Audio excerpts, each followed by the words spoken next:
third prayer item, let us pray po.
And for our last prayer item, let us pray po.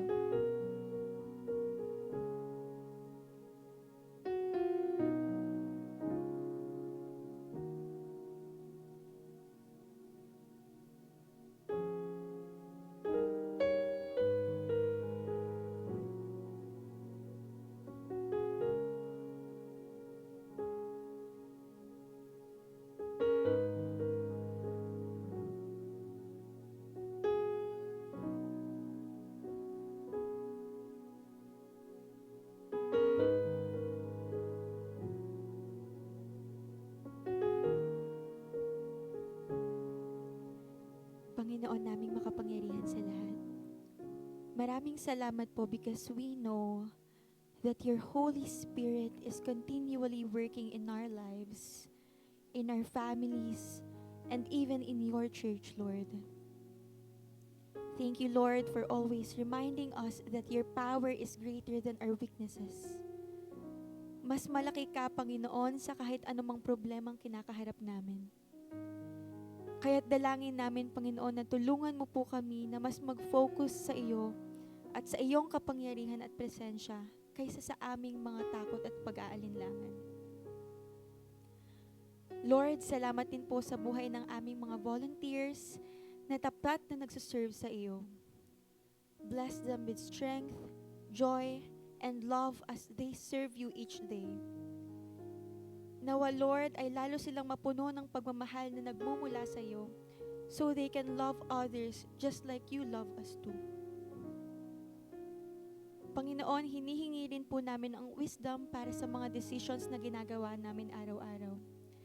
Guide us, Lord, in every step that we take and help us and enable us to live each day according to your will.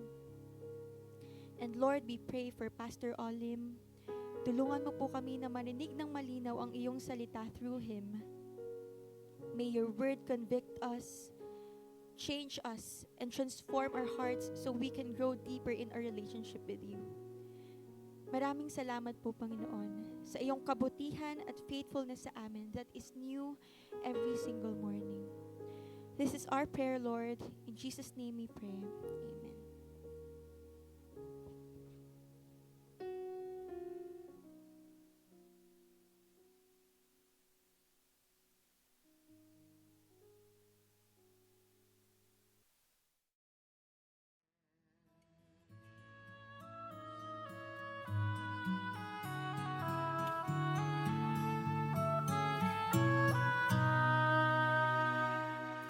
All through the day, all through the night, dwell in His promises, walk in His light. Darkness shall flee at His command. All through the day and night, we're in His hands. Kapag binabalikan ko kung paano nagsimula ang ministry na to, napapangiti na lang talaga ako kasi honestly, wala naman talaga kaming malaking plano noon. Wala kaming naisip na system, Wala kaming grand vision na ganito ang magiging itsura ng kids ministry after few years. Hi, I'm Becca Cruz at sobrang grateful ako sa opportunity na binigay ni Lord para makapag-serve sa Kanya through the kids ministry ng Impact Church.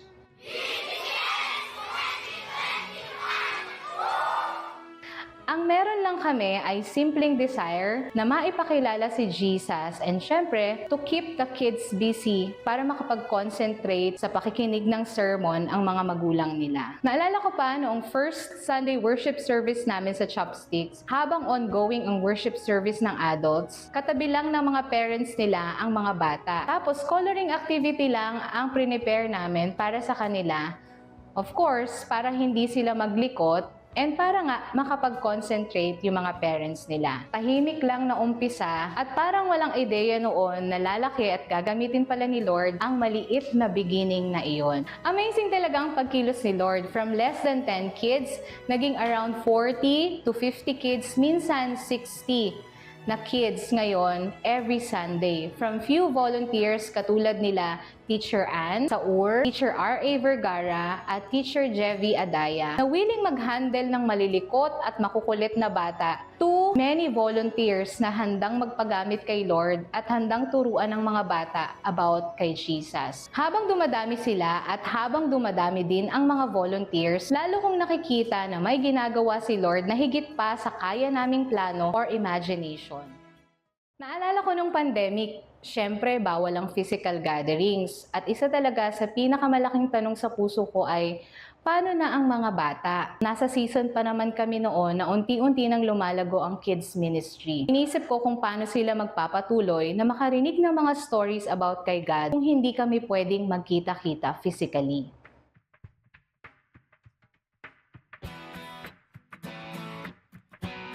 Sa gitna ng uncertainty, nagbigay si Lord ng idea. Yun na nga ang online Sunday School.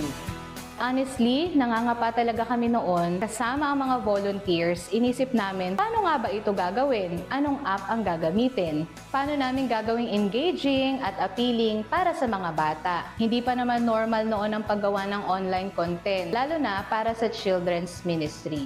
Pero sobrang faithful ni Lord. Nagpadala siya ng mga taong pareho din ng passion para sa mga bata, mga taong handang maglaan ng oras, maglaan ng creativity, skills at effort para mabuo ang pinakaunang online Sunday School video namin. Hindi naging madali pero bawat challenge naging testimony ng faithfulness ni God. Habang nagpapatuloy ang online Sunday School, mas marami pang volunteers ang nadagdag. Mga taong willing mag-spend ng time nila, resources nila, at gamitin ang talent nila para maabot ang mga bata online. At hanggang ngayon, dala ko pa rin ang sobrang pasasalamat para sa mga volunteers na ito. Hindi ko man sila mapangalanan isa-isa, alam kong kilalang-kilala sila ng Panginoon at nakita niya lahat ng sacrifices nila during that season. Teka lang, bakit ako naiiyak? Oh my gosh! Kasama po to. Naiiyak ako, nakakainis. At isa sa pinaka-amazing na ginawa ni Lord, hindi namin inakala, hindi ko na kaya. Bakit gano'n? Nakakainis. At isa sa pinaka-amazing na ginawa ni Lord, hindi namin inakala na yung simpleng online Sunday School ay magiging daan para makapagsimula ng isang church sa Kogyo. Nagsimula lang yon sa isang anak ng member ng church. Taga-Kogyo sila na nag-invite ng mga kapitbahay at friends niya para manood ng Sunday School. Hanggang sa pati yung mga magulang nila, nagsimula na ring umattend ng online worship service. At bago namin namalayan, unti-unti nang bumubuo si Lord ng isang church doon. Who would have thought na isang simpleng ministry for kids, ginamit ni Lord para maabot hindi lang ang mga bata, kundi buong pamilya nila. Ako personally, napakaraming blessing ang natanggap ko at na-experience ko through Impact Kids Ministry. Ibang klaseng joy, yung makita mong nagbago yung ugali ng mga bata, yung narinig nila ang tungkol kay God, yung maririnig mo na marunong na silang mag-pray on their own, yung malaman mong sa murang edad nila, nakikilala nila ang Panginoon at nakaka-amaze na kapag nakikita mong ginagamit din sila ni Lord para madala sa church ang sarili nilang mga magulang at makilala rin ang Panginoon. Sorry na, bakit gano'n? Cut! Ulitin ko yun. Ganda ka. Tayo naman yung iyak ko. Bayad yun, bayad. Pati yung mga volunteers na dating hesitant dahil feeling nila hindi nila kayang mag-handle ng mga makukulit na bata, nakakatuwang makita na yung iba sa kanila ay teachers na din ngayon by profession. May mga Sunday schoolers din na noon, Sunday schoolers lang sila, pero ngayon, nagtuturo na din sila at part na rin sila ng mga volunteers ng Impact Kids. Talagang mararamdaman mo kung paano maghanda at gumalaw si Lord sa buhay ng bawat taong willing magpagamit sa Kanya. Sa lahat ng ito, wala kaming ibang maibabalik kundi pasasalamat sa Panginoon para sa Kanyang goodness and faithfulness. Dahil paulit-ulit niyang pinatutunayan na hindi niya kailangan ng malaking simula para gumawa ng malaking impact. Kailangan lang niya ang pusong willing magtiwala at magpagamit sa Kanya. At hanggat may mga batang kailangang makarinig ng gospel, magpapatuloy ang Impact Kids Ministry para sa Kanyang pangalan at kalwalhatian. Patuloy kaming magiging stronger and more courageous for the Lord in the next years to come. To God be all the glory and praise.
Amen. God is good. Amen po ba?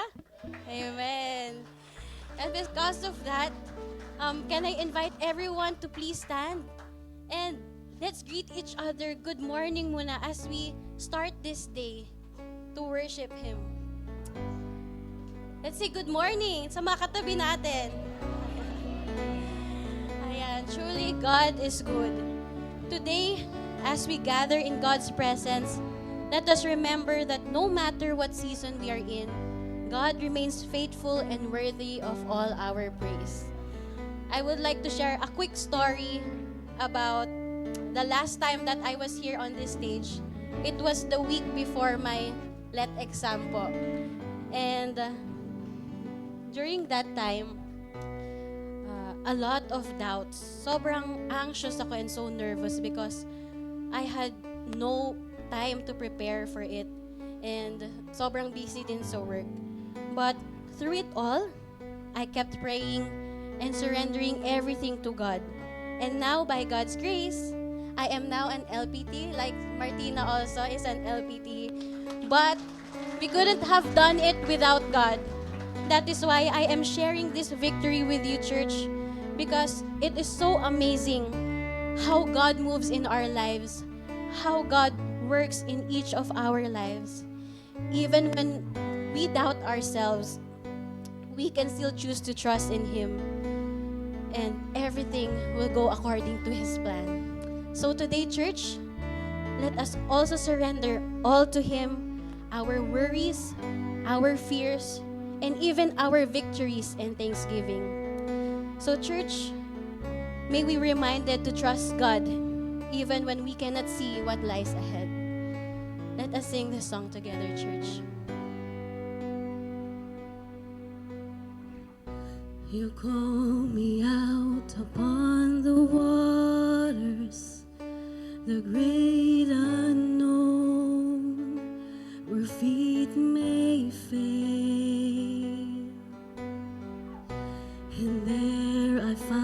you in the mystery, in oceans deep, my faith will stand,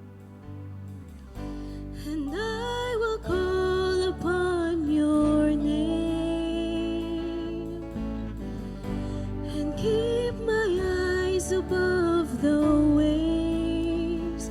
When oceans rise, my soul will rest in your embrace, for I am yours, and you are mine.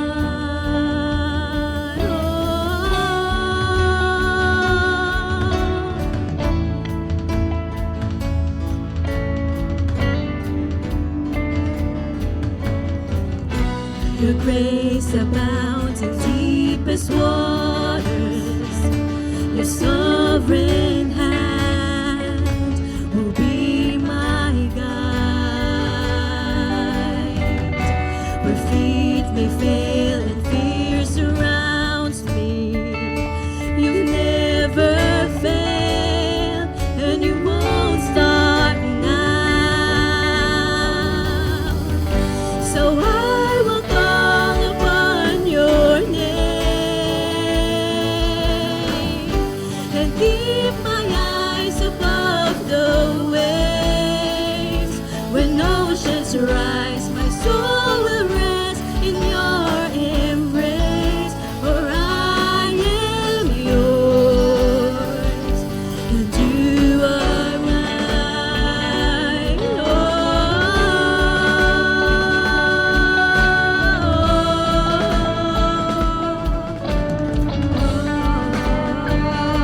And you are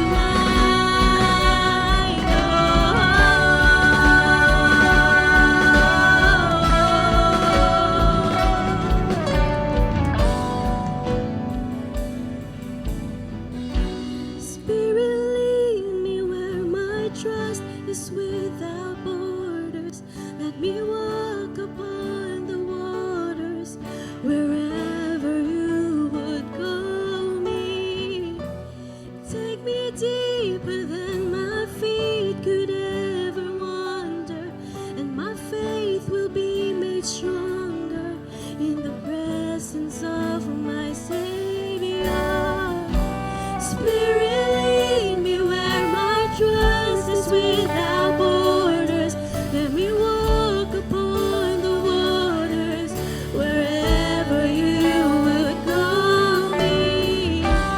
Take me deeper than my feet could ever wander, and my faith will be made stronger in the presence of my Savior. Spirit, lead me where my trust is without borders. Let me walk upon the waters wherever you would call me. Take me deeper than my feet could ever wander, and my faith will be made stronger in the presence of my Savior. Spirit, lead me where my trust is without borders. Let me walk upon the waters wherever you would call me. Take me deeper than my feet could ever wander, and my faith will be made stronger in the presence of my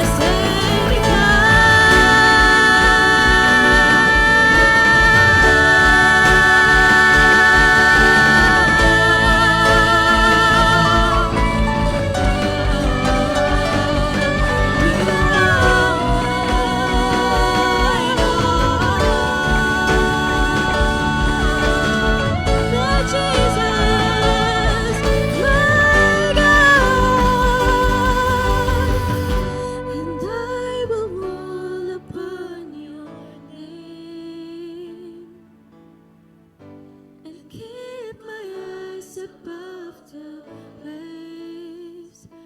When oceans rise, my soul will rest in your embrace, for I am yours.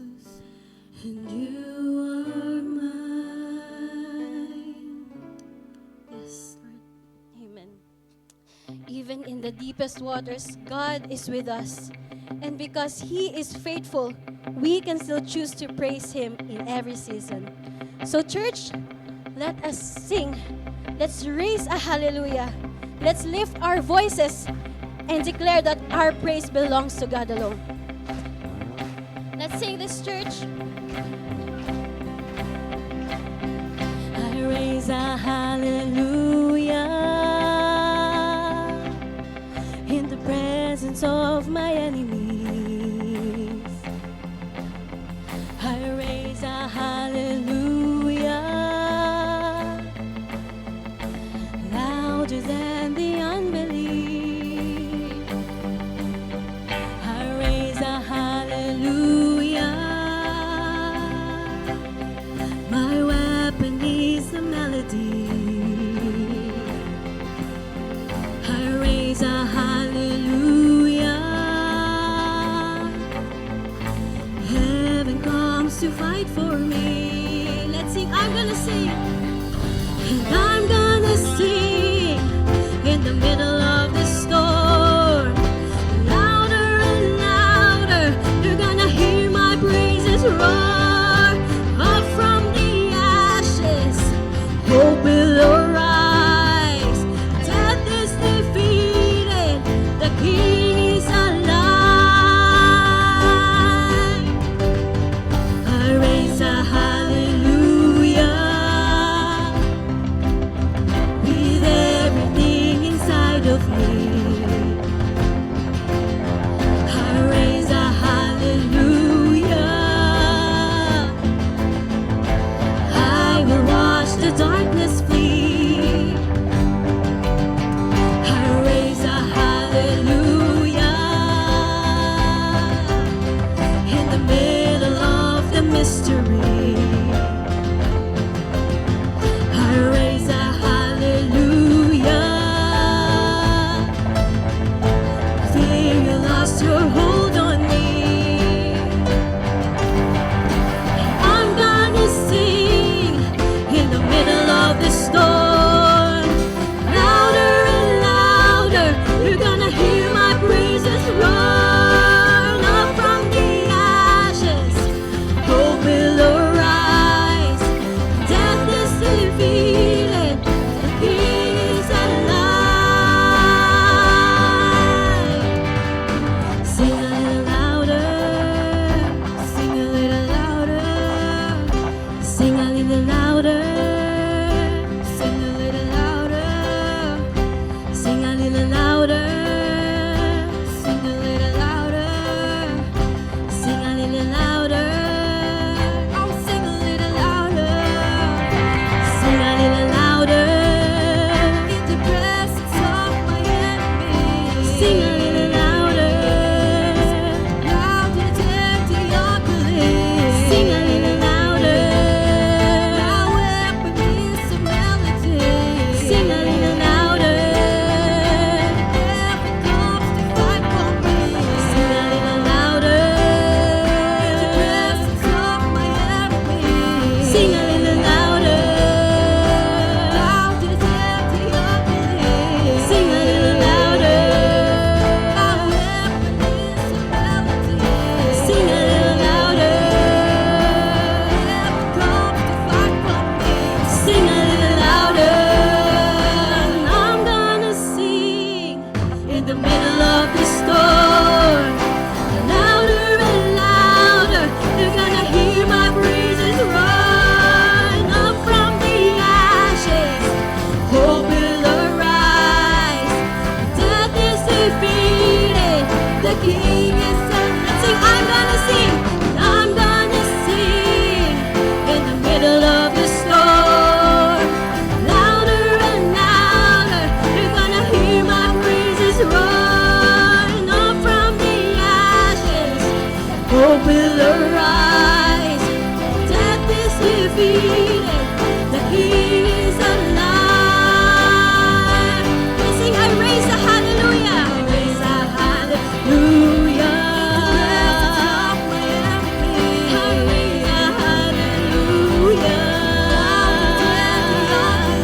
I raise a hallelujah.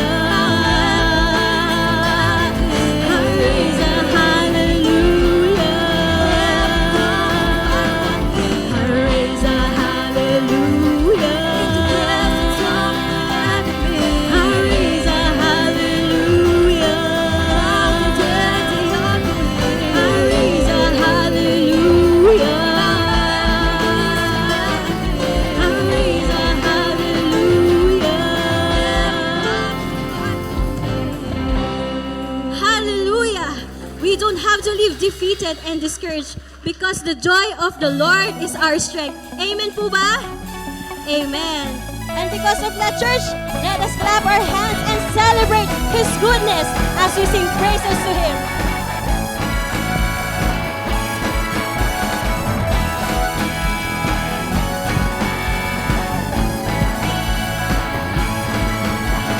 This is the day you made, so I'll rejoice and be glad, rejoice and be glad in it. This is where I believe you are more than enough for me. You are faithful.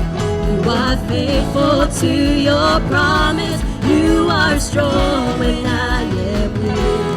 When I'm standing in your presence, I have everything I need. Come on, church! The joy of the Lord, the joy of the Lord is my strength. The joy of the Lord, the joy of the Lord is my strength. Oh, my soul, bless His name. All that is within me say, the joy of the Lord, the joy of the Lord is my strength.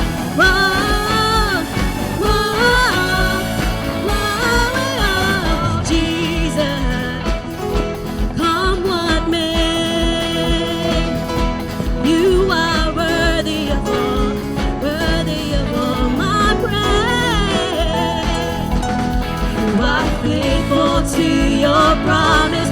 You are strong when I am weak. When I'm standing in your presence, I have everything I need. The joy of the Lord, the joy of the Lord is my strength. It's more than a feeling. The joy of the Lord, the joy of the Lord is my strength. Oh, my soul, bless His name. All that is within me say, the joy of the Lord, the joy of the Lord is my strength. Ooh, ooh, ooh, ooh, ooh. Let it rise up like a river, overflowing. Holy Spirit, let it roar out with no limit, overflowing. Holy Spirit, let it rise up like a river, overflowing. Holy Spirit, let it pour out with no limit, overflowing. Holy Spirit, oh, oh,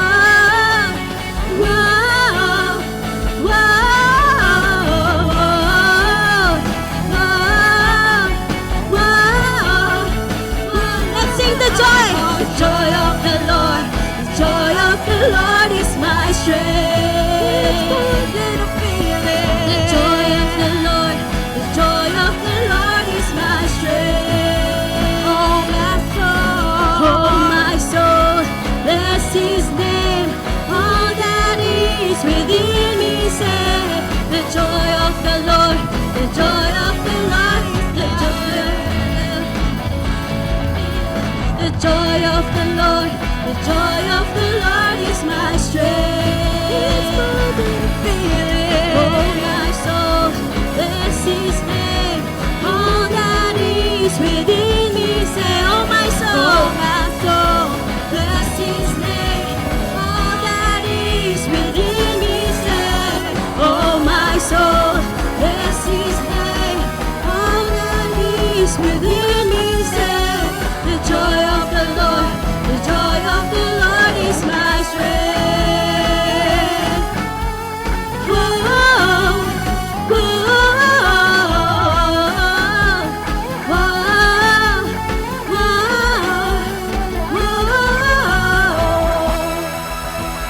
Yes, Lord, what a beautiful reminder that our strength and joy comes from you alone. And as we continue to worship, church, let us hold on to this truth that God always keeps His word. His plans are good and His love never fails. Every promise He has spoken remains true. Today, whatever you are praying for, let us continue to trust in Him. Let us trust His timing and His faithfulness. Together, church, let's worship Him. great is your faithfulness to me. Great is your faithfulness to me. From the rising sun to the setting sun, I will praise your name. Great is your faithfulness to me. Yes, Father, great is your faithfulness, O God.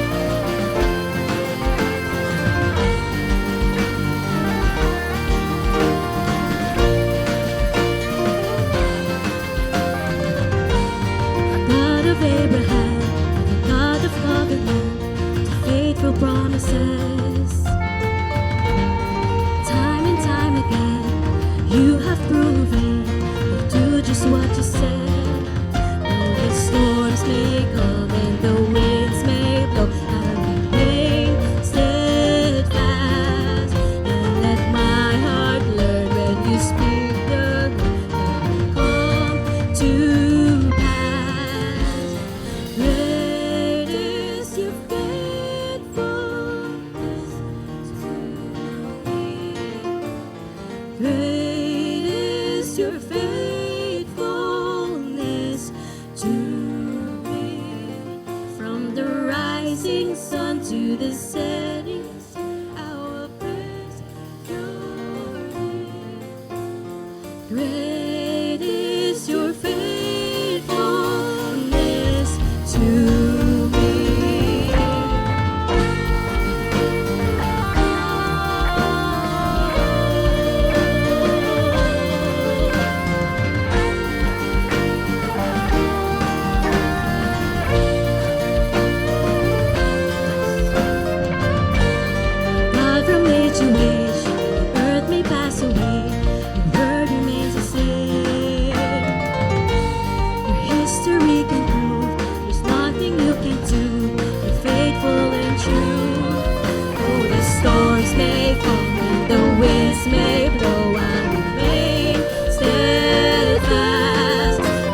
the setting sun, I will praise your name.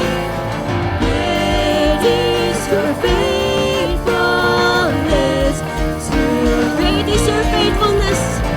Great is your faithfulness to me.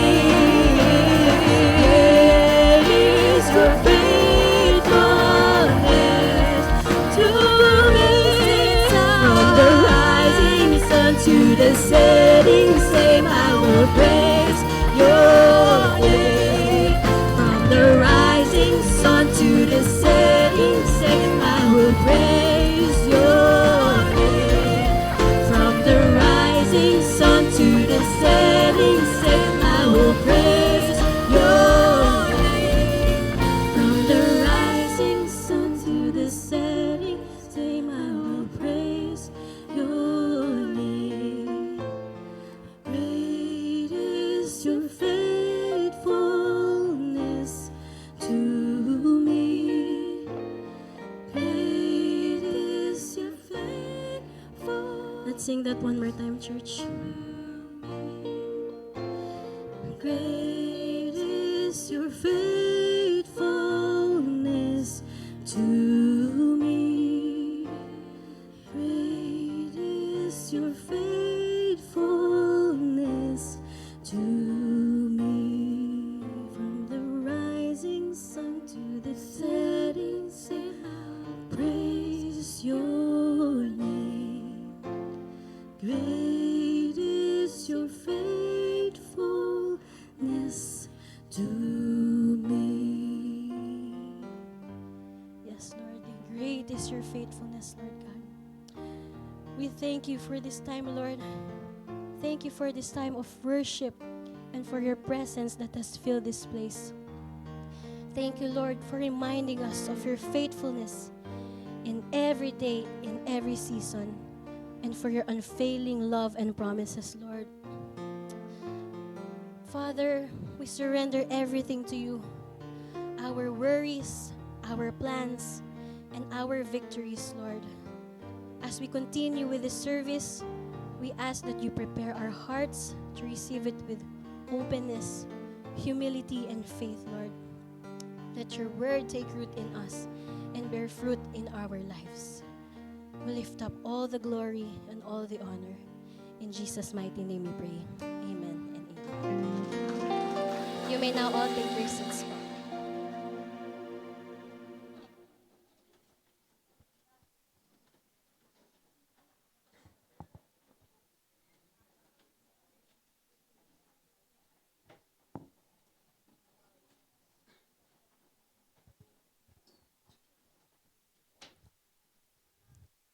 Tunay nga po na dakila ang katapatan ng ating Diyos noon, ngayon, at sa mga susunod na araw. Amen po ba?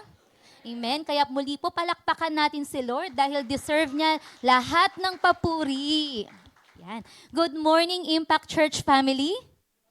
Good morning po sa ating lahat. And of course, good morning din po sa mga kasama po natin sa ating online Sunday service po dyan sa ating Facebook Live.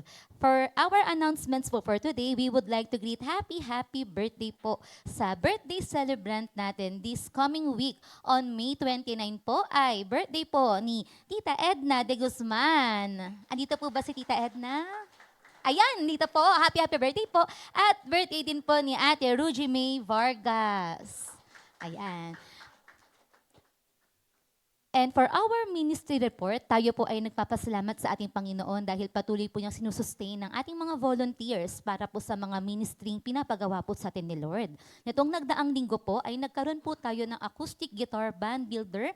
Maraming salamat po kay Kuya Patrick na naglaan ng oras at ginamit ang kanyang talento para maturuan po ang iba pang kabataan. At tuloy-tuloy po ang ating Malasakit Ministry Batch 4. Ang nag-meet po ay ang San Juan Center, Pituason Center at ang Project 2-3. Nagkaroon din po ng DBS Small Group ang Pituason at ang San Juan. At syempre, itong nagdaang linggo po ay nagpadala po tayo ng 19 delegates para po sa National Alliance Youth Congress 2026 sa Cebu. Ayan po ang aming mga picture. Ayan, praise the Lord at maraming salamat po sa lahat po ng sumuporta financially sa mga kabataan natin at sa lahat po na nagpray kasama namin. Kami po ay nakarating ng Cebu ng ligtas, marami natutunan, refresh po kami spiritually, at the same time, ligtas din po kaming nakauwi. Praise the Lord. Palakpakan po natin si Lord. Yan. For our upcoming events naman po, mamaya po, para po sa ating mga young adults, iniimbitahan po kayo to attend the Young Adults Lounge. Ma'am, after po ito ng service sa may room 308. Ayan, lahat po ng young adult na present ngayon, invited po kayo to attend this. On June 3 to June 5 naman po ay ang ating Brigada Eskwela dahil malapit na ang pasukan. Sino ang excited ng pumasok sa mga kabataang nandito? Wala pa. Pero wala tayong magagawa. Kailangan nating mag-aral. At ang Brigada Eskwela po ay isa po sa mga avenue natin para po tayo ay makakreate ng relationship sa mga kapartner nating school. Kaya kung mapapansin niyo po ang atin pong basketball ministry sa may Juan Sumulong High School po tayo nakakagamit ng court. So ito po yung isa sa mga way natin. Kaya maghintay po tayo ng announcement kung paano po tayo makakatulong dito sa ating Brigada Eskwela. Next on our announcement po, sa June 14 po ang deadline ng digitalization ng ating membership form. So kung di pa po kayo nakakapag-update, hindi pa po na-digitalize ang inyong membership form, lapit lang po kayo kay Kuya Eco dahil after service po, ayan, nag-update po sila. Next on our announcement po is for the family camp.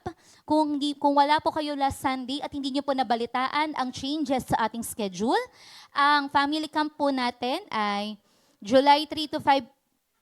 Baliktad. Ayan, sorry, baliktad po siya. Ayan, July 3 to 5 po ay Kogyo and Malasakit. Ayan, at July 10 to 12 po ang Cubao. So again, para po sa mga uma-attend po dito sa Impact Church Cubao, July 10 to 12 po tayo. At meron na lang po tayong 9 weeks para po sa ating anniversary. Ang ibig sabihin din po niyan ay meron pa tayong 9 weeks para po mai-offer ang ating special offering para kay Lord. Nandito po ang ating box for the special offering. And lastly, on our announcement, ayan, patuloy po nating palakasin ang bawat isa through prayer.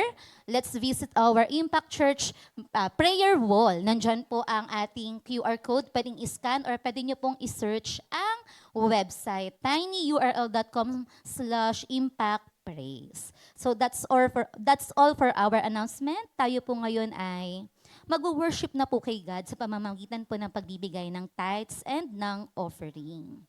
So habang hinahanda po natin ang ating tithes and offering at ang ating mga puso, allow me to read 2 Corinthians chapter 9, verse 7.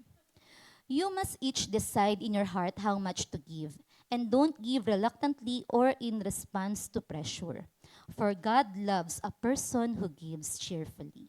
So Impact Church, if you are now ready to give tithes and offering, pwede na po tayong maghulog sa ating offering boxes.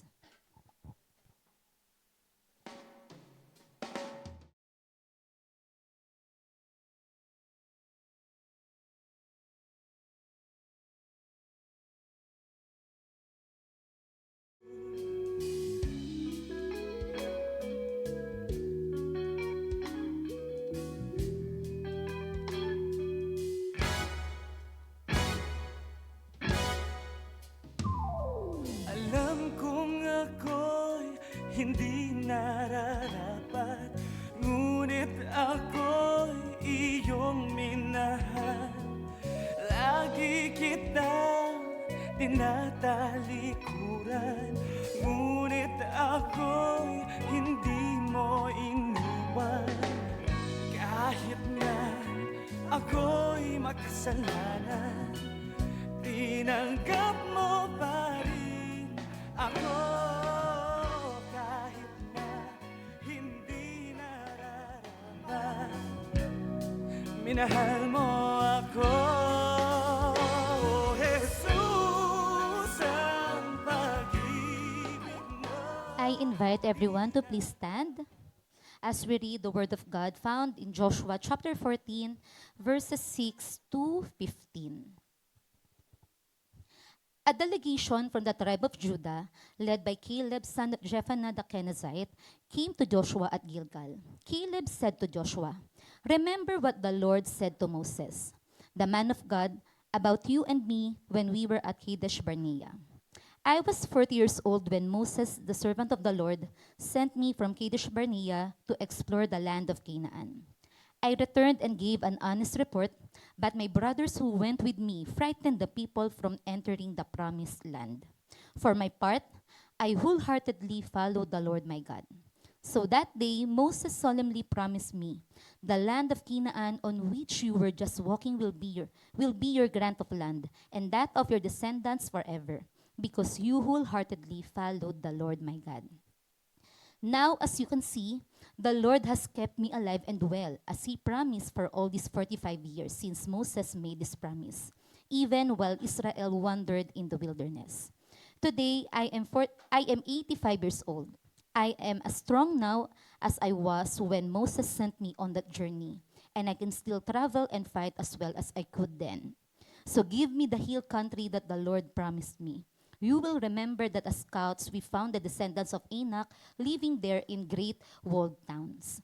But if the Lord is with me, I will drive them out of the land, just as the Lord said." So Joshua blessed Caleb, son of Jephunneh, and gave Hebron to him as his portion of land.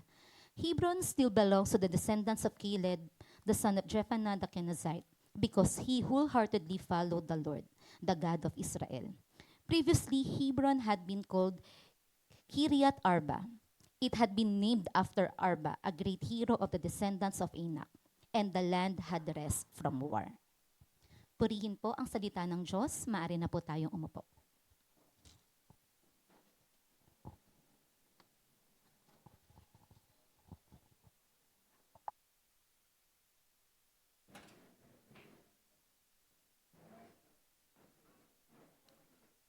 Check. Okay na. Hello. Mic test. Meron? Ayan. Good morning, Impact Church. Just a few clarification lang. Impact Youth Lounge, Impact Young Adults Lounge, be on room 323 ng 1:30 onwards. And kasi may meeting ang anniversary team sa 308. Yan. Okay. So, welcome back sa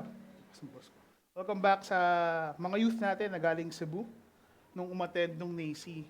Nabalitaan ko na marami daw sa inyo ang first time na nakalis sa Metro Manila. Tama ba? First time nakasakay ng eroplano. Sa tingin ko, nag-enjoy naman ng lahat base sa mga pictures na nakita ko sa Facebook. Not too long ago rin, kami ng wife ko had our first international trip as mag-asawa.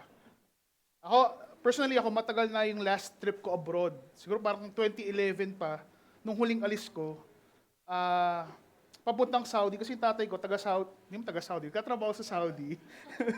So, every once in a while, pag summer, pupunta kami doon for 1 month, just to spend time with him. Pero that was 14 years ago since our last trip. Basically, hindi siya vacation, no? Hindi kami nakaalis ng bahay doon kasi Saudi yun no? So hindi kami pwedeng umalis pag wala yung tatay namin. Tapos si Van naman, yun yung first international trip niya last nung Holy Week. So technically, parehas kaming baguhan. And na-realize ko, nakakatakot pala umalis ng bansa. Na kayong dalawa lang, na wala kayong experience, no? While exciting siya, at the same time nakakaba. So ginawa namin, kasi nakita lang namin yung seat sale 2025. Nakita namin seat sale, nag-update sa Facebook.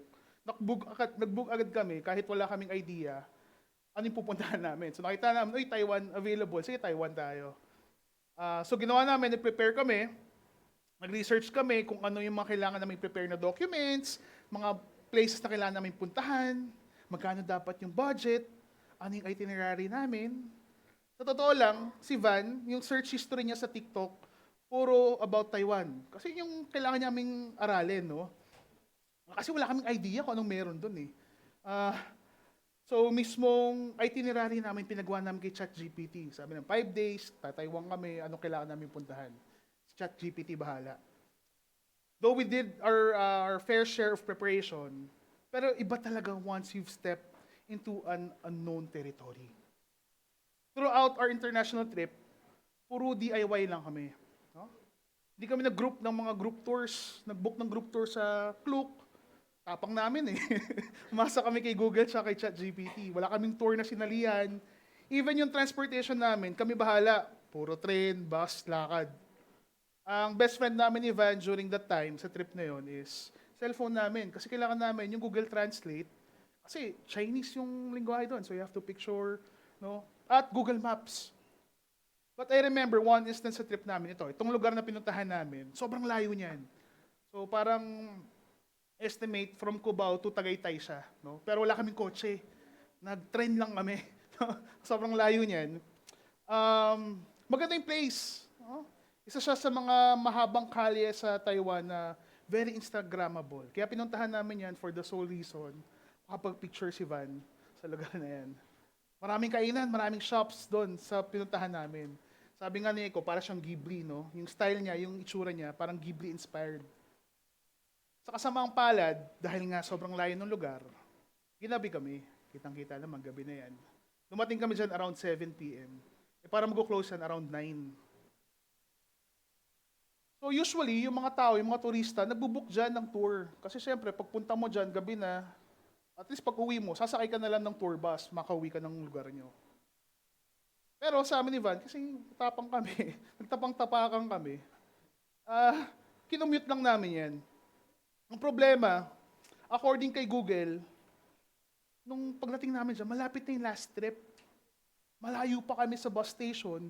Kailangan namin umuwi. Oh, parang 1 oras lang kami dyan eh. Iba pala yung takot na mararamdaman mo pag nasa ibang bansa ka, tapos naliligaw ka pa. Sakto, pagbukas ko ng cellphone ko, ayaw gumana ni Google Maps. Nakapagtaka, no? First time ko naranasan. Marunong ako mag-English. Pero pag nataranta ka, mauutal ka. No? Doon ko nasabi, where bus station go? No? Nataranta ako eh. Kinabahan ako. Buti naintindihan ako nung kausap ko. Unlike dito sa Pilipinas, no, hanapin mo lang yung Cubao, karatulan ng Cubao. No? Pag nakupunta mo yung Cubao, makita kang bus station, bus, jeep, whatever, na papuntang Cubao, safe ka na. Eh doon, in Chinese characters yung mga karatula, no? Kaya kailangan namin ng Google paminsan. So grabe yung kaba namin nun. Ayaw gumana ni Google Maps, no? Paubos na siguro data ko nun. Kaya kung saan-saan kami pinadaan, no? To the point na napunta kami sa isang, para makababa ka, susundan mo lang yung mga ilaw. Makita niyo may mga ilaw-ilaw yan, no? Susundan mo lang yan. Makababa ka ng papuntang bus station. Mali yung nalikuan namin ni Van. Walang ilaw. No? Tapos yung hagdanan pababa, sobrang dilim. So isipin nyo, yung pababa namin, siguro from yung roof deck ng Cubao, yung dyan sa gateway, pababa ng first floor, ganun kalayo yung kailangan namin ibaba, pero wala kaming makitang daan.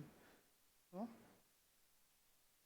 So syempre, napadasal na lang ako bigla. Sabi ko, Lord, kayo na bahala, basta bababa kami sa lugar na to, pag nakita kaming bus station, safe na kami.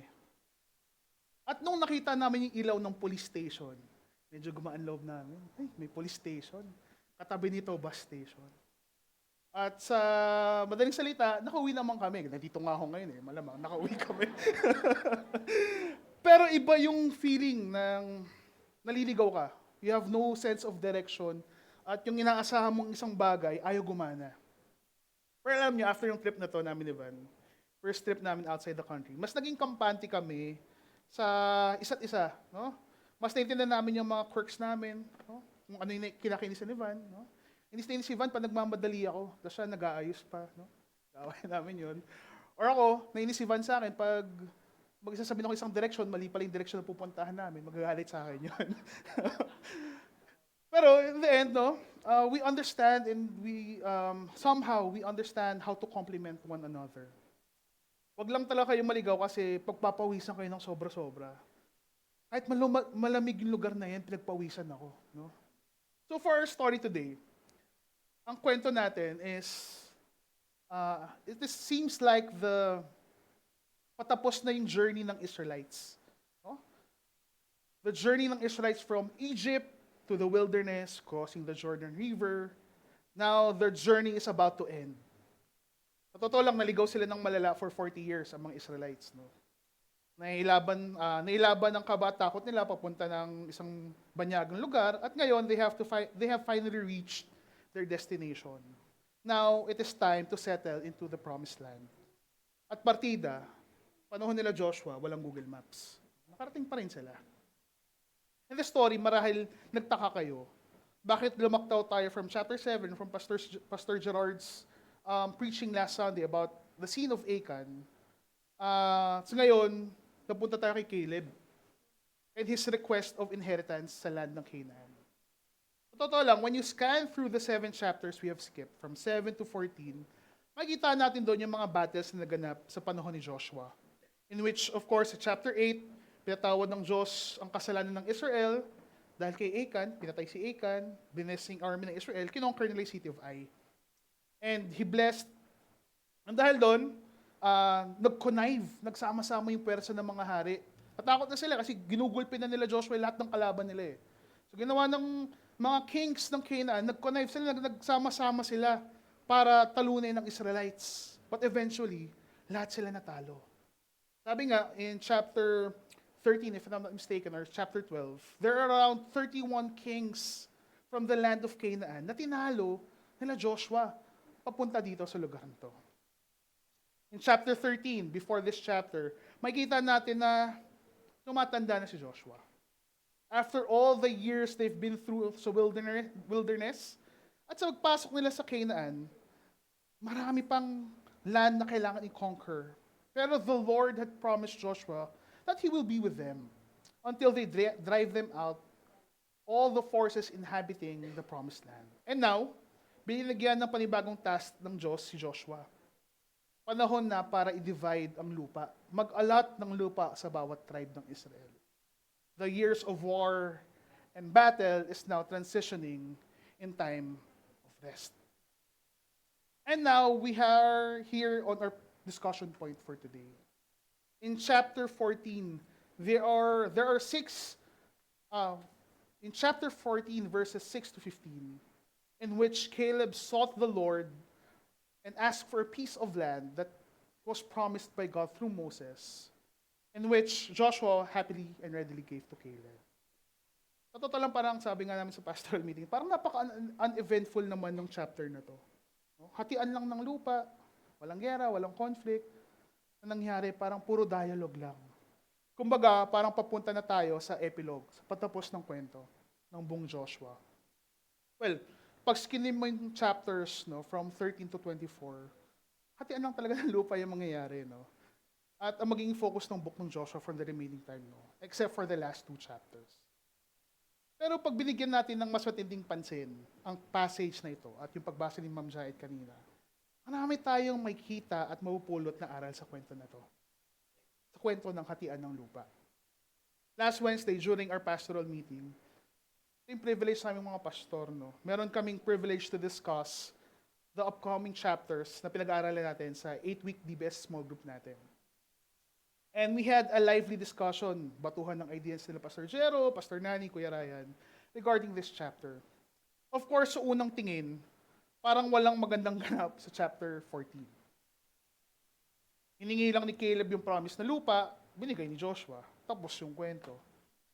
But what's interesting is that sa verse 10, no, sa chapter na to, Caleb was described as a person who wholeheartedly followed God. Actually, binanggit yan 3 times. No? In verses 8, verses 9, and verse 15. Kung nakita nyo kanina, naka-highlight siyang red. 3 times na binanggit, at pag-describe kay Caleb, he followed the Lord wholeheartedly.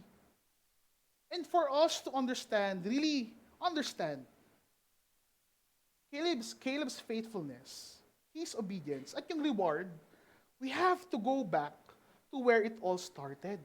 Kay Caleb. To answer who Caleb is and why he wholeheartedly obeyed God, let us go back in the beginning of Caleb's story, found in Numbers 13 to 14. Summarize mo ngayon, hindi ko nababasahin dito. Para assignment nyo, pag uwi nyo, please go through to Numbers 13 and 14. No, para mas maintindihan natin yung flow ng kwento ni Caleb. So in Numbers 13, sa panahon pa ni Moses yan, nasa wilderness pa lang ang mga Israelites. Hindi pa sila nakalapag ng Canaan. Nag-instruct ang Diyos kay Moses na magpadala ng 12 spies ng Israel to represent the 12 tribes. At isi-survey nila ang lupain ng Canaan.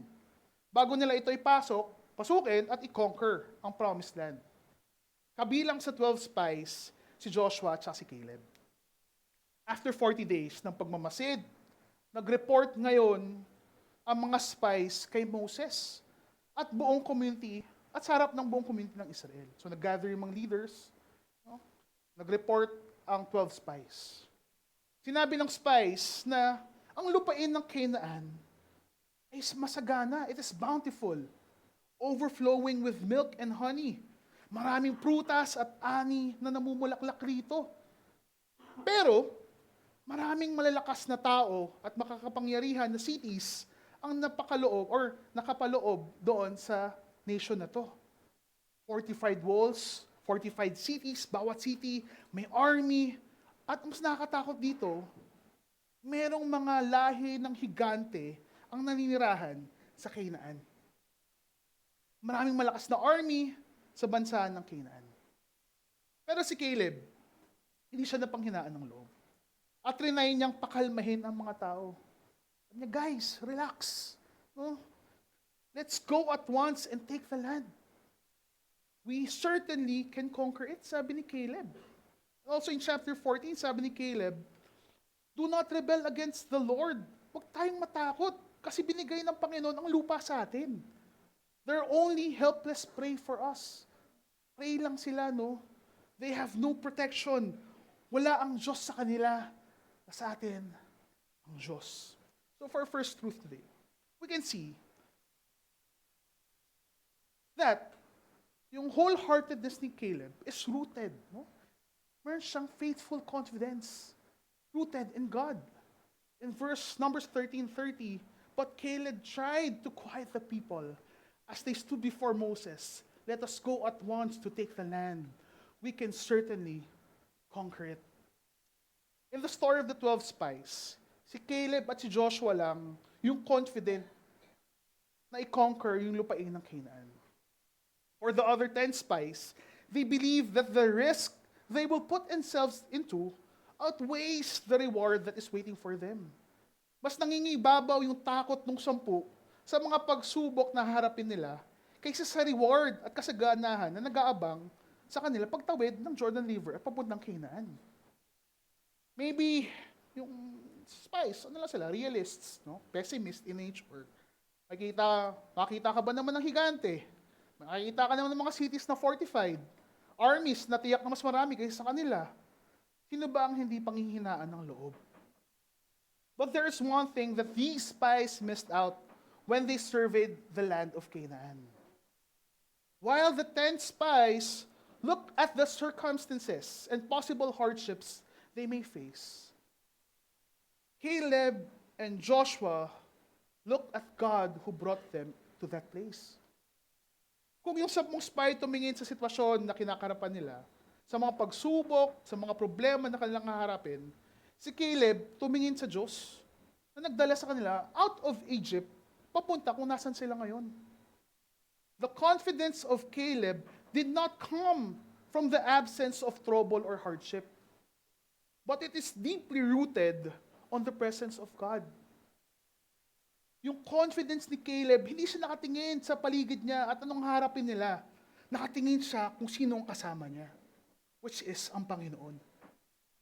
Caleb wholeheartedly believes that they can conquer all the fortified cities, all the armies, even the giants that resides in Canaan, because in full confidence, the Lord is the one who brought them out of Egypt, and He will also bring them into the promised land. Buong puso, buong isip, at buong pagkataong naniniwala si Caleb na ang Diyos ang magdadala sa kanila sa promised land.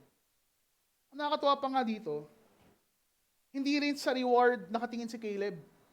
It is not about the land that is filled with milk and honey, but solely on the premise of his confidence rests on the assurance that the Lord is with him.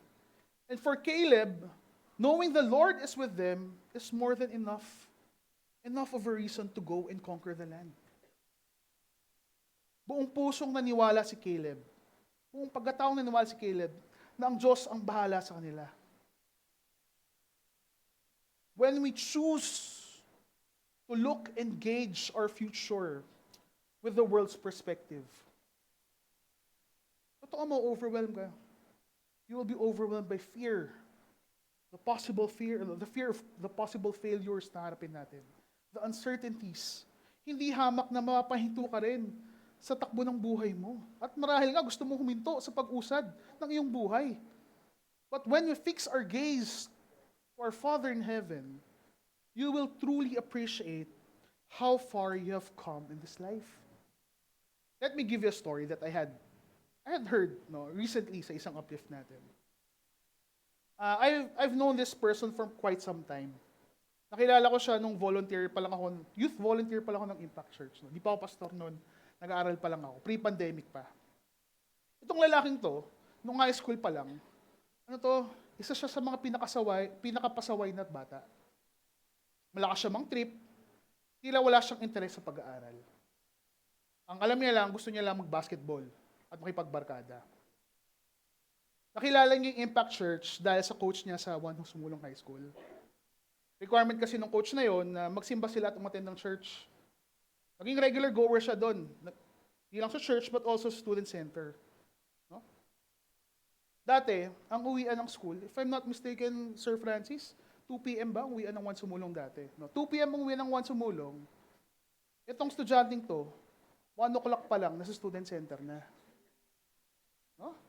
Di ko alam paano yung nagawa yun. Na 2 o'clock uwian, 1 o'clock, alas 12, nasa student center na siya. No? Yung panahon kasi na yon, pag yung first 50 na estudyante sa student center may libreng pagkain. Siya yung laging una. No? Sinisecure niya yung pagkain niya eh. So iniisip ng mga teacher niya na wala siyang kinabukasan. Dahil nga puro kalokohan lang ang gusto niya gawin. But dahil na napalapit siya sa mga kuya sa simbahan, at lagi siyang pinapagalitan at kinagabayan. Emphasis sa pinapagalitan. Dahan-dahan pala siyang binabago ng Diyos. At doon, nangarap siyang makapagtapos ng pag-aaral at mag-college. Pandemic came. Nag-struggle siya, pero patuloy siyang lumalaban. Pero may matinding pagsubok na dumaan sa kanilang pamilya. Ang pinaka-minamahal niyang nanay, nagkaroon ng malalang sakit. At ang kanyang kalagayan ay hindi gumaganda. Sa kasamang palad, hindi kinayanan ng katawan ng kanyang ina ang kanyang kalagayan. At siya ay binawian ng buhay. Ang kanyang tatay naman, marami siyang ginawang maling desisyon sa buhay. Mga maling bisyo, mga maling pangarap. Kaya ang kanyang tatay nakulong habang pandemic. Naulila siya at ang kanyang bunsong kapatid na babae. Nawala ang gabay at aruga na dapat may ibibigay ng kanyang mga magulang. Sa kamatayan ng kanyang ina, pagkakulong ng kanyang ama, at sa tindi ng kahirapan ng buhay, hindi mo masisisi kung gusto niyang sumuko. Actually, hindi ko siya masisi kung gusto niyang magalit sa mundo dahil sa kanyang pagkakaulila. Hindi ko rin siya masisi kung mapuno siya ng hinanakit sa kanyang ama. Lalong-lalo na hindi ko siya masisi kung mawalan siya ng gana sa buhay. Dahil kung kailan pa siya lumalago at napapalapit sa Diyos bilang isang Kristiyano, doon pa siya bibigyan ng matinding pagsubok ng buhay. Pero dahil sa kanyang pananampalataya, Diyos, gabay at organ ng kanyang mga kuya sa simbahan, imbes na mag-dwell sa sitwasyon niya, patuloy siyang nangarap. Hindi naging madali ang kanyang buhay at hanggang ngayon hindi ito madali para sa kanya. Pero ngayon, after years of being a working student, Isa siya sa mga taong paparangalan natin dahil grumaduate siya. Despite the challenges ng kanyang buhay. Wala niyo grumaduate siya. Hindi. Kasi when we look at his circumstances, when we look where he came from, lugi siya eh.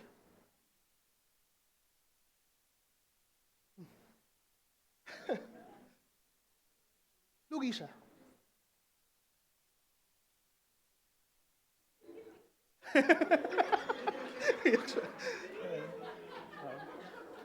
Sikat na lang kung sino yon.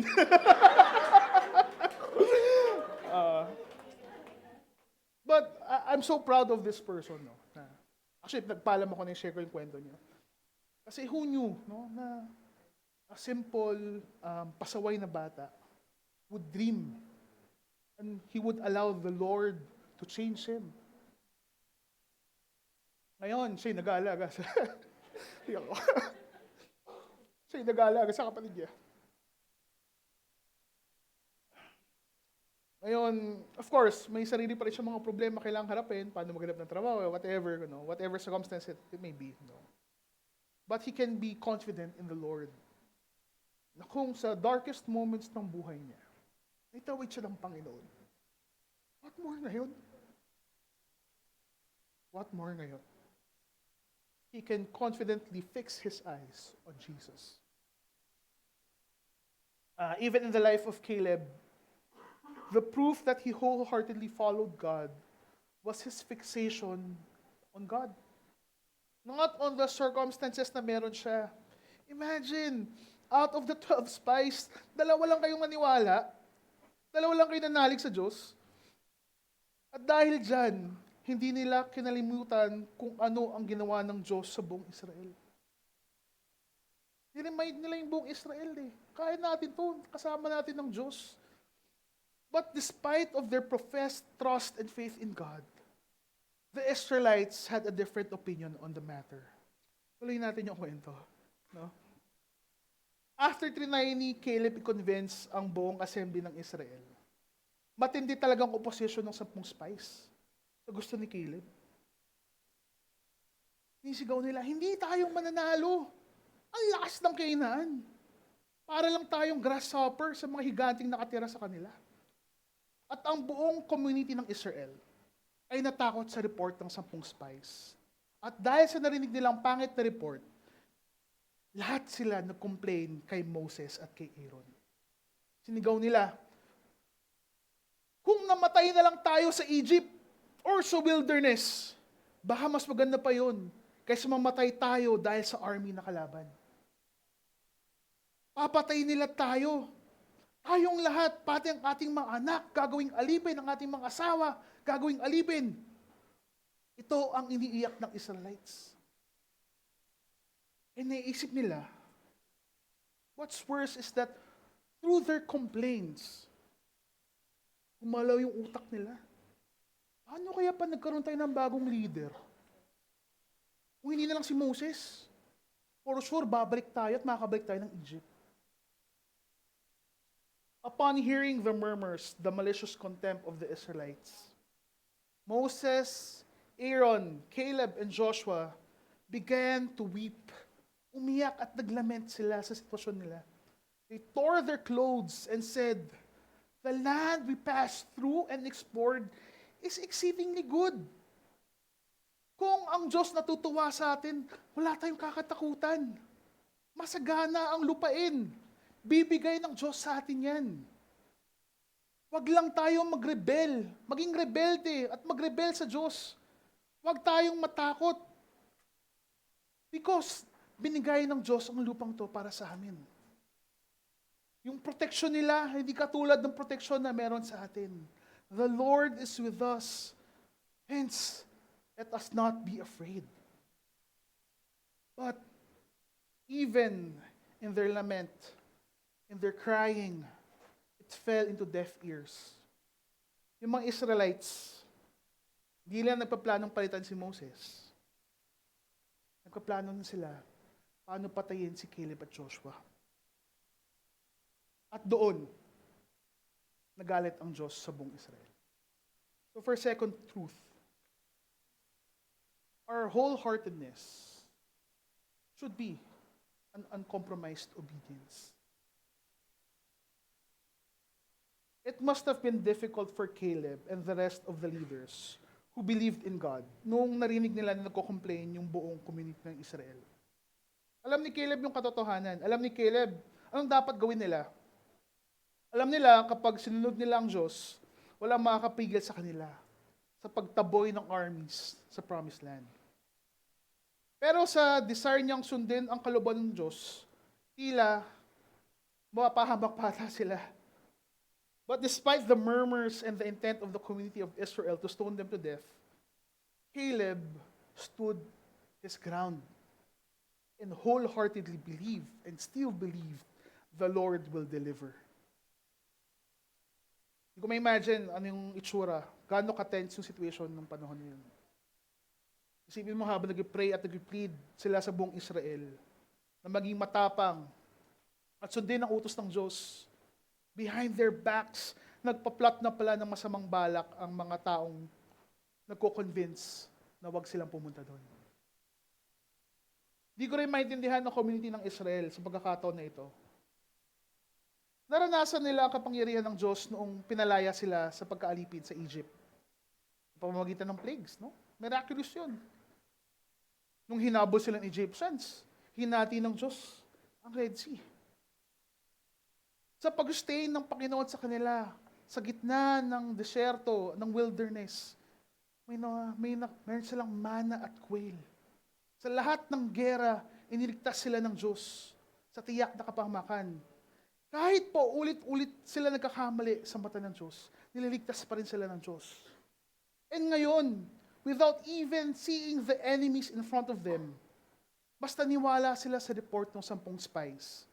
Despite the fact, first-hand nilang na-experience ang kapangyarihan ng Diyos. Ang masama pa dito, dahil sa kanilang takot, gusto pa nilang bumalik sa Egypt, kung saan sila inalipin, pinahirapan. Nakatawa eh. Abot tanaw nila, abot kamay na nila yung lupain na pinangako ng Diyos. Pero mas gusto nilang bumalik kung saan sila nahihirapan.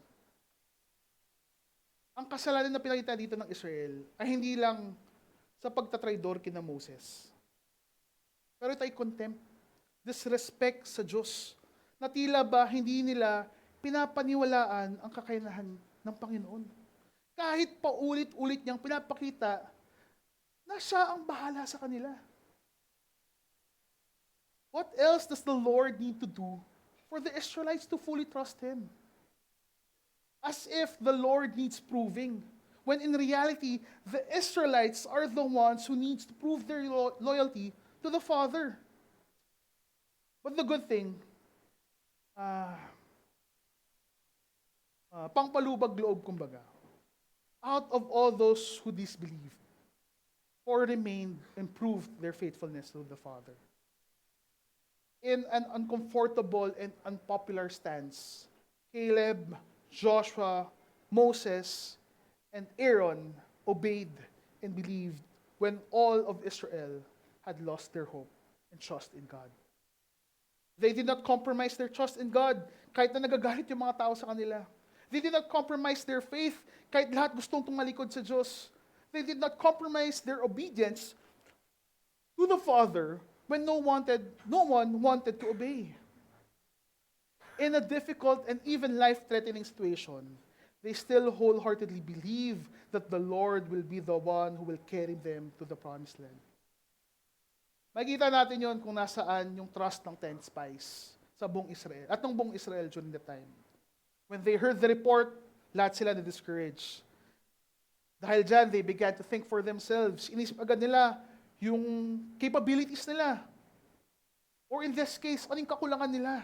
Higante sila, maliit kami. Oh, anong kanilang kahinaan? Ano ang kanilang paghihirap na mararanasan? Immediately, they began to focus on their abilities, on their weaknesses, instead on focusing on the promise of God. And because of this, they tried to run away from their responsibility. They tried to run away from the task that is in front of them kahit sobrang lapit na nila sa promised land.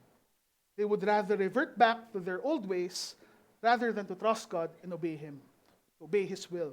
And in the end, this decision had cost them their place in the promised land.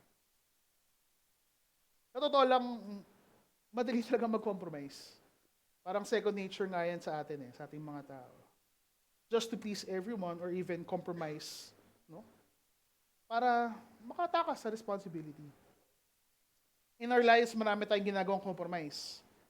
Para lang ma-please natin yung ibang tao sa paligid natin, or worse, para lang masatisfy yung desires natin sa puso natin. To the point that sometimes we lower our standards. We're lowering the standards that God has in place in our hearts and minds. To the point that we all thought na, binibend ko lang konting rules, konting bend lang, pwede pa yan, di pa ako sira. But in reality, we are breaking ourselves from the decisions and compromises we are making. Pero from simple compromises sa school natin. Tumingin lang naman ako sa test paper Yung masama yun. Niloko ko lang naman siya ng konti. To compromises sa relationships natin. Tulad ng pagpasok sa isang relasyon na wala sa tamang panahon or hindi priority. Or even pag-entertain sa isang suitor na hindi Kristiyano. Maliit na compromise lang naman To compromises sa work na nakita mo nandadaya ng kumpanya or bulag-bulagan tayo kasi well compensated naman. Compromises sa buhay pamilya that we entertain. No? Chat lang naman. Wala namang sama sa chat. From small compromises, di natin nakita na dahan-dahan tayong sinisira nito. Until it breaks our own family, our own self, our own identity. We compromise our own faith, and in the end, we completely turn our backs against God. In the thing called wholehearted obedience, there is no place for compromise. Either you're all in following God, or you're not following Him. There is no such thing as half-baked obedience. No such thing as compromised faith. For it is not obedience in faith at all. Pero alam nyo, ang obedience ni Caleb was noticed by God. And he was greatly rewarded for it. Even though the whole Israel compromised, because of his obedience, he was greatly rewarded. In the continuation of the story, nagalit si Lord sa buong Israel. At sa lahat ng tumalikod sa Kanya, to the point na gusto ni Lord i-disown sila. Parusahan ang buong Israel. Papatayin ni Lord ang buong Israel dahil trinidor siya at ayaw nilang maniwala sa Kanya. But Moses intervened and pleaded before the Lord, Lord, wag. Anong sasabihin ng kaaway namin pag namatay kaming lahat? Namatay silang lahat. Because of this, when Moses pleaded before the Lord in behalf of the disobedient Israelites, because of this pleading, naawa ang Diyos, pero may parusa siya sa lahat ng hindi naniwala sa Kanya. Alam nyo, wala ni isa sa mga hindi naniwala ay makakapasok ng Promised Land. At for 40 years, ilibot sila sa vicinity ng Promised Land, sa wilderness, hanggat lahat ng 20 years old pataas na lalaki ay mamatay. Doon pa lang sila makapasok ng Promised Land.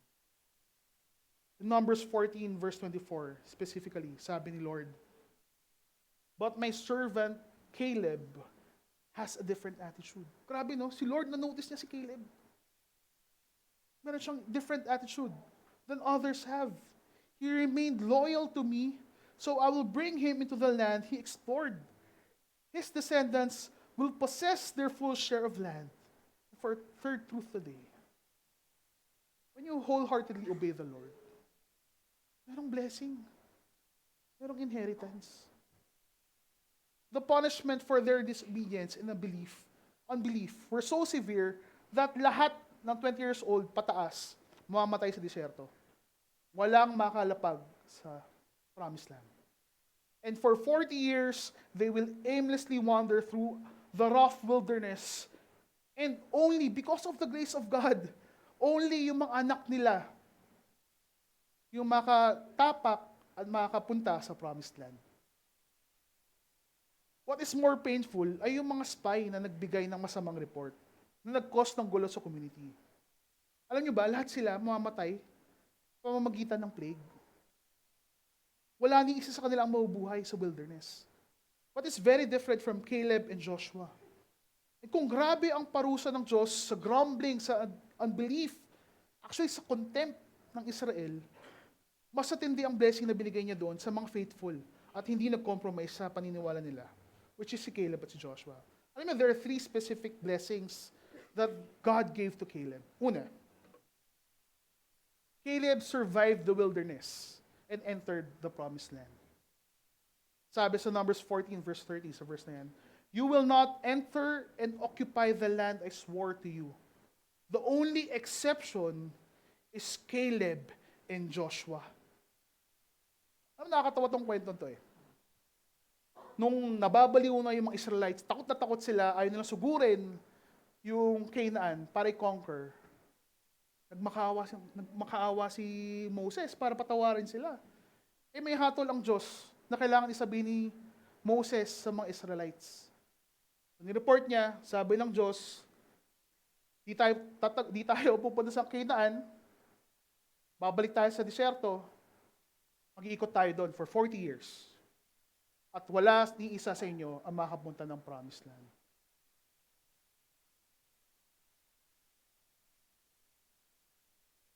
Biglang nalungkot yung buong Israel. Natauhan. Parang nabuhusan ng malamig na tubig. Hindi kami makapunta ng promised land. Sige Moses, bukas na bukas.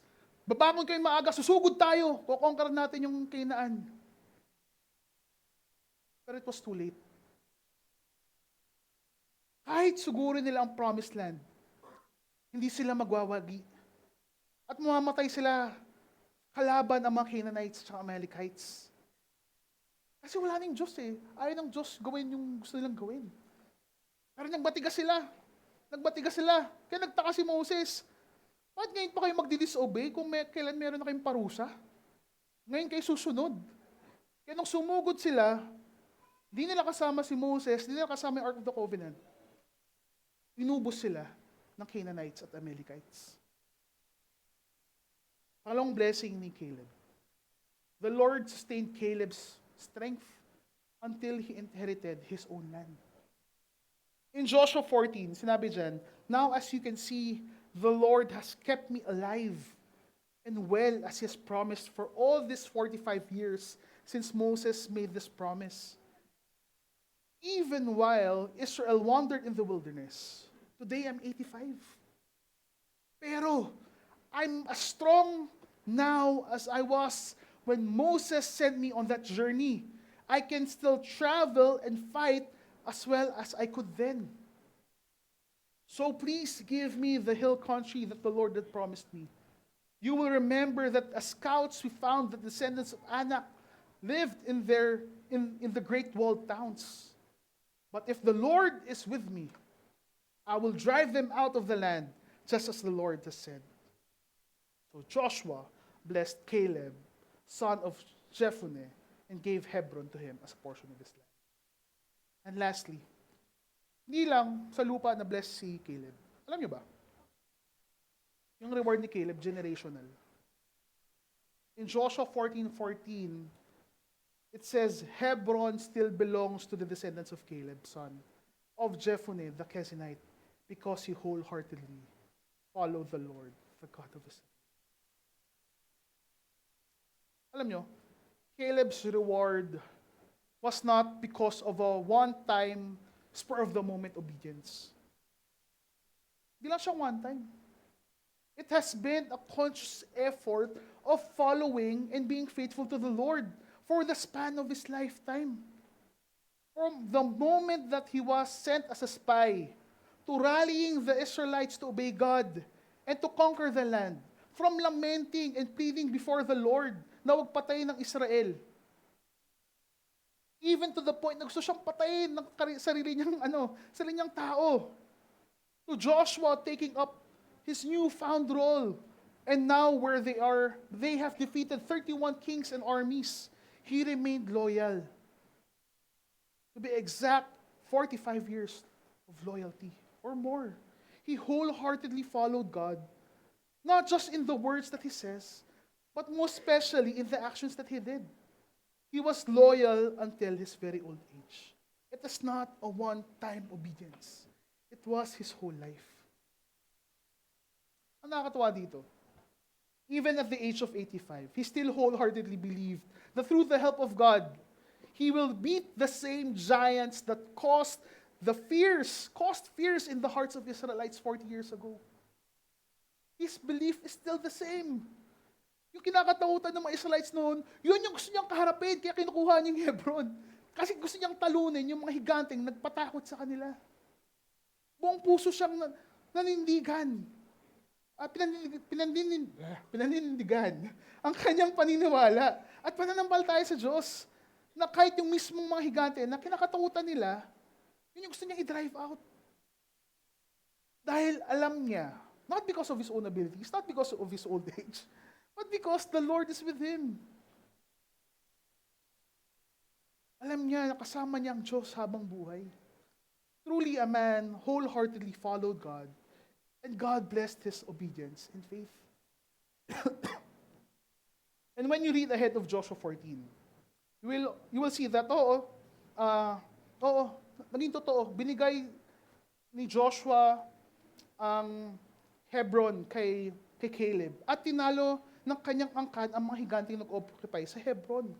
At si Othniel, ang kanyang nephew, ang tumalo sa mga higante. Si Othniel rin yung unang judge ng Israel through the lineage of Caleb. Na-conquer nila ng tuluyan ang Hebron.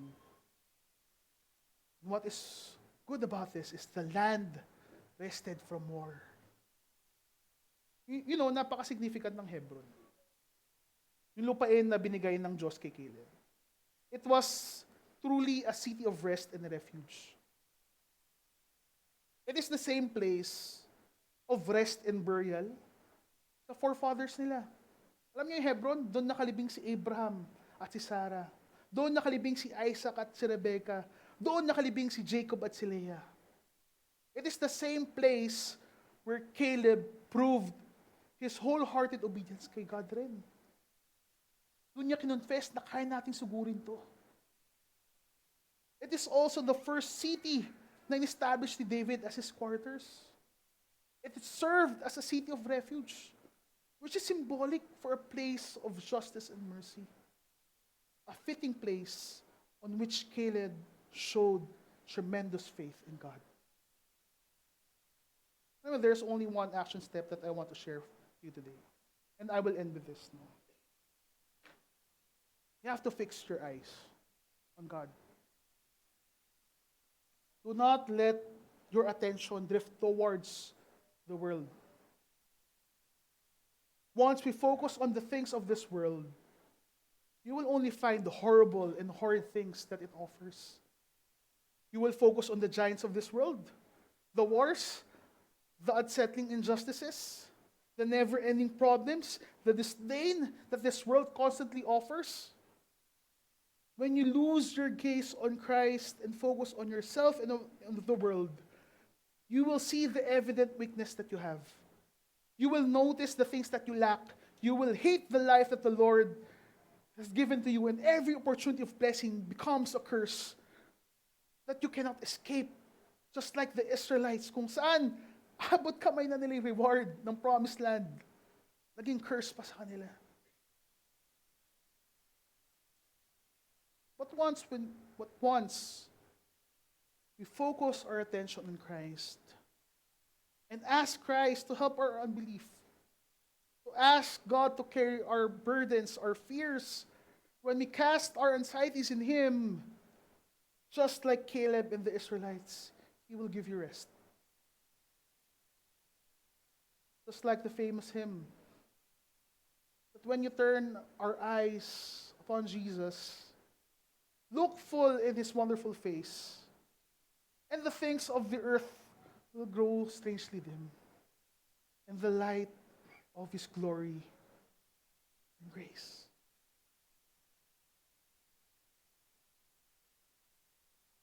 Continue to fix your eyes on Christ, God Himself. To our graduates, congratulations. Through the help of God, you have persevered through all the hardships and ups and downs of life. Hindi madaling maging estudyante kasi naging estudyante rin ako. Pero dahil sa pangarap at desire na binigay ng Diyos sa inyo para makapagtapos, kayo ay nagtagumpay.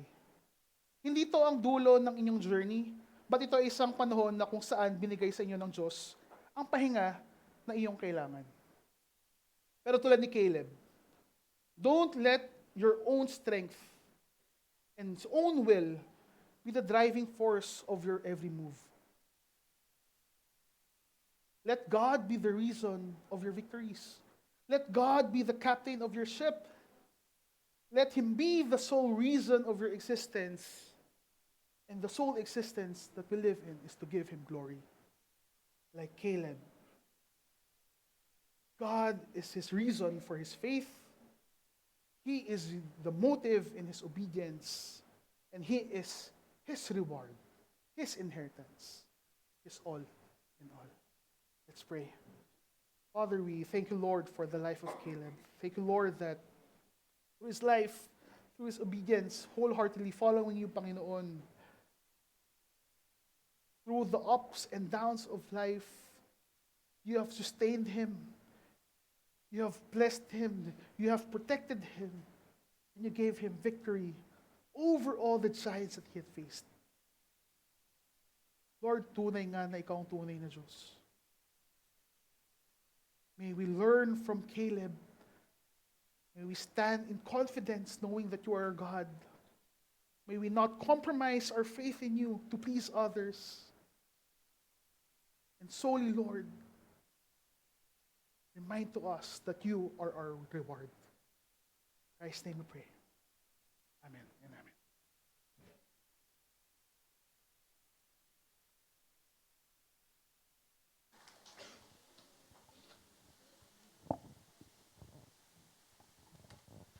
Amen. Thank you, Pastor Olim, for wonderful sermon.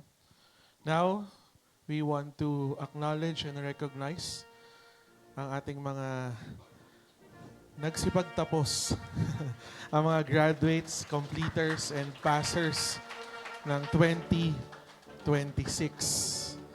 And we want to recognize, may sounds pa. Sige. Yan, no? Sige po, umpisahan natin sa kindergarten level. Ang nagsipagtapos po ay si Brix Earl Rochalda at si Heli Marie Sarmiento. Sa elementary level naman po ay si Athena Saray de la Paz,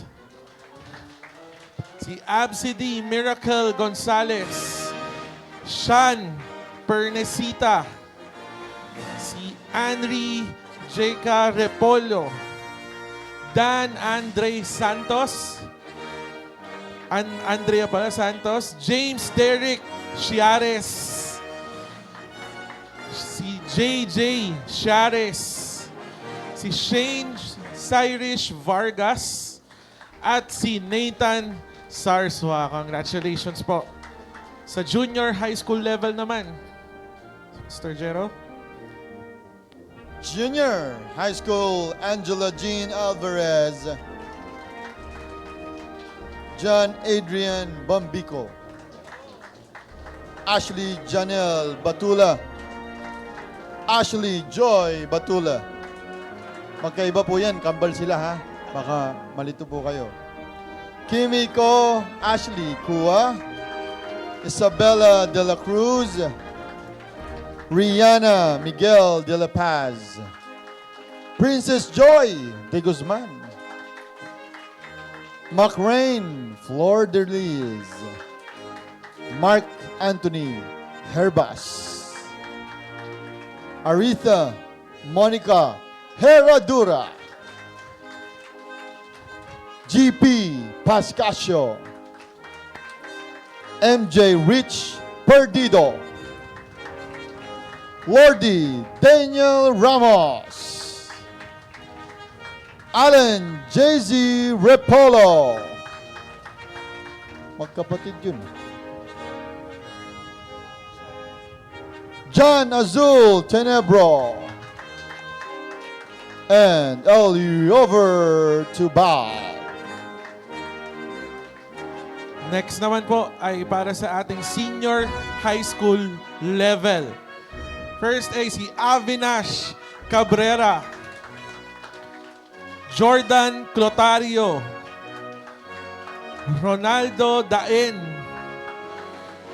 Renzo Russell Limosnero, Angelito Luberio, Chris Angelo Magalong, Earl Patrick Mendez, Sean Luis Pascual, at si Jeremy Yushang. Lahat ng mga tinawag na, pwede ba kayong tumayo para mabigyan kayo ng ano? Ayan, para Oo. hindi po mahirapan. Nasaan na sila? Tayo po Yung kayo, mga ano, yung mga natawag. graduates. Graduate. Bibigyan kayo ng medalya. Ay, hindi pala. ng munting regalo. Medalya. Okay. Gusto nyo kasi pinatayo na. Tayo. Ayan. Tawagin pa rin natin habang sila ay nakatayo. Si Gianna Bagtas, college level. Ito, hindi natin kilala to. June Hernan Basia. Nico, 5. Uy, Nico, huwag mong i-miss si Nico. Parang may lipstick si Nico dyan. Carl Ray Andy Dogilio.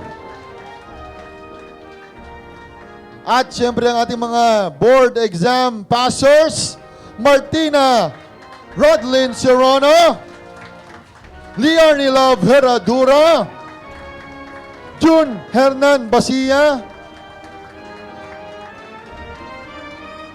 Ano yung...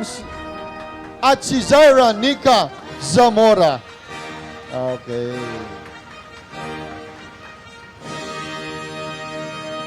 At syempre, ang nag-iisa po nag-graduate sa Graduate Studies Masteral Level po, ang ating pinakapoging pastor.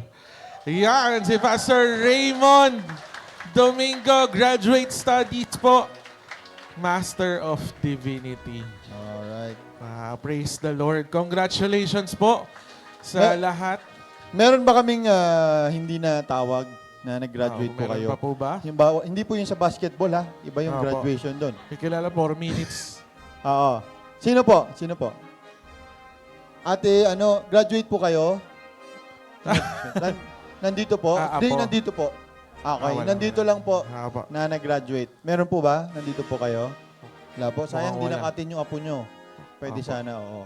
Okay. Yan. So, pasalamat tayo sa Panginoon. Of course, God has enabled you all to finish. Kaya pagpipray po natin sila. Okay po ba yon?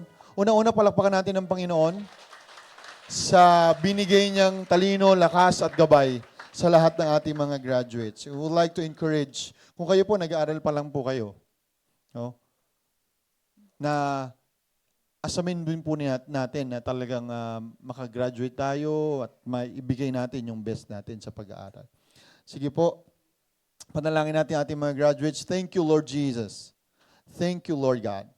Maraming salamat because hindi ka po nagkukulang sa iyong gabay, sa iyong pagtulong dahil hindi po namin kaya ng aming sariling lakas. At hindi kami dapat umasa sa aming sariling lakas, lalong-lalo na sa aming mga pag-aaral. Salamat, Panginoon. Itong ginawa ng aming mga kabataan and even those, Lord, na nag-graduate, ito po ay tanda, Panginoon, ng iyong faithfulness. At nakikishare kami, Panginoon, sa kagalakan ng mga magulang na makita ang kanilang mga anak na mayroong tinapos. At alam namin, karamihan ay magsasabi na ang aming ipapamana ay yung edukasyon na magkakaroon sila. Salamat, Lord, dahil tinulungan mo kami na sila ay mairaos nila, Panginoon, yung kanilang pag-aaral. At nawa ay patuloy pa silang mag-dream of the future and to hold on, Panginoon, sa kanilang mga pangarap at maabot ito sa tulong mo.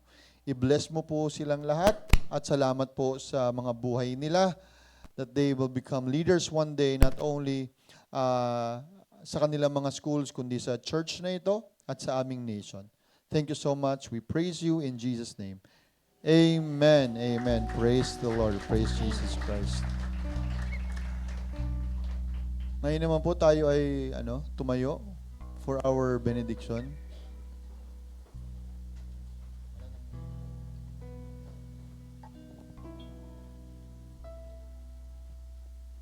Let's come to the Lord in prayer. Tayo pong lahat ay yumuko at manalangin. Panginoon, maraming salamat po sa araw na ito. We have heard a very beautiful message from you, Lord. That what you expect from us is a wholehearted obedience, confidence in your presence, Lord, faithfulness sa aming buhay. At hindi kami dapat matakot anuman ang aming hanapin, Panginoon, pagkat nariyan ka. Nandiyan ka sa tabi namin. And if sometimes, Lord, we are in our weakest, sometimes, Lord, when we are down and feeling that we are not enough, may you fill us, Lord, with your strength, with your presence, and with a hope that will bring us up to our knees and face the day, Panginoon, with gladness. Kasi alam namin na meron kaming Diyos na mabuti, Diyos na mapagmahal, at Diyos na hindi kami iwan anuman ang aming harapin sa buhay. And Lord, we pray for Pastor June Ardina. Siya po ay nasa hospital pa rin ngayon. Siya po ay nagpapagaling. Siya po ay nakaranas, Panginoon, ng sabi ng doctors, mild stroke, but he is now safe. At salamat sa favor mo dahil walang naging epektong malala ito sa kanyang pangatawan. But you have preserved, Lord, his speech, his strength, Lord, at siya ay nakatayo, nakapag-usap, Panginoon, normal sa amin. And Lord, thank you sa kagalingan na ibibigay mo kay Pastor June. Patuloy mo po siyang palakasin. Patuloy mo po siyang pagalingin, Panginoon. Tulungan mo siya and the doctors, Lord, so that he can recover well sa kanyang naranasan na karamdaman. We also ask that si Atsan, yung kanyang asawa po, Panginoon, ay patuloy mo rin pagalingin sa kanilang karamdaman ngayon. At ang aming mga kapatiran din na nangailangan ng iyong kagalingan at araw-araw na umaasa, Panginoon, na mayroon kang gagawin sa buhay nila. Araw-araw umaasa, Panginoong Diyos, na ikaw ang kikilos, ikaw ang hipos sa kanilang katawan at magbibigay galing sa kanila at ang provision mo ay nariyan para sa kanila. Lord, we trust in you. We put our faith in you, Lord Jesus Christ. And thank you that we can come here in your presence knowing that you're hearing us, Panginoon, sa aming mga panalangin. Lord, ikaw lang ang aming aasahan. Ikaw lang ang aming Diyos. Wala nang iba magpakailanman. Mga kapatid, tanggapin nyo the blessings of the Lord and His Word today. May the God of endurance, the God of encouragement grant you to live in such harmony with one another and in accord with Jesus Christ, and that you together may with one voice glorify God, the Father, and our Lord Jesus Christ from this day on and forevermore. Amen. Amen. God bless po.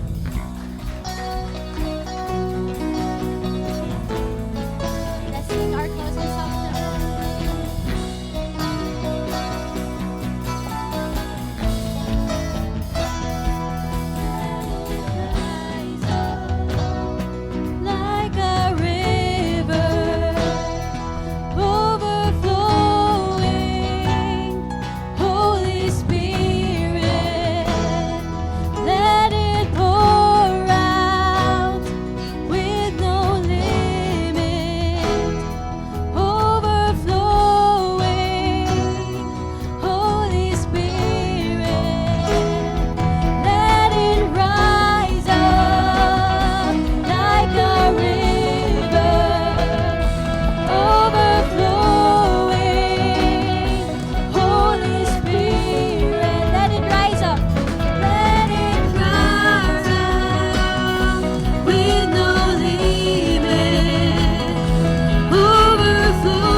be saved. The joy of the Lord, the joy of the Lord is my strength.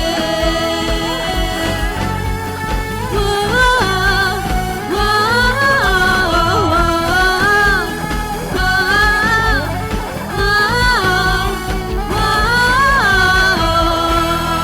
Good morning, Impact Church, and have a blessed week ahead.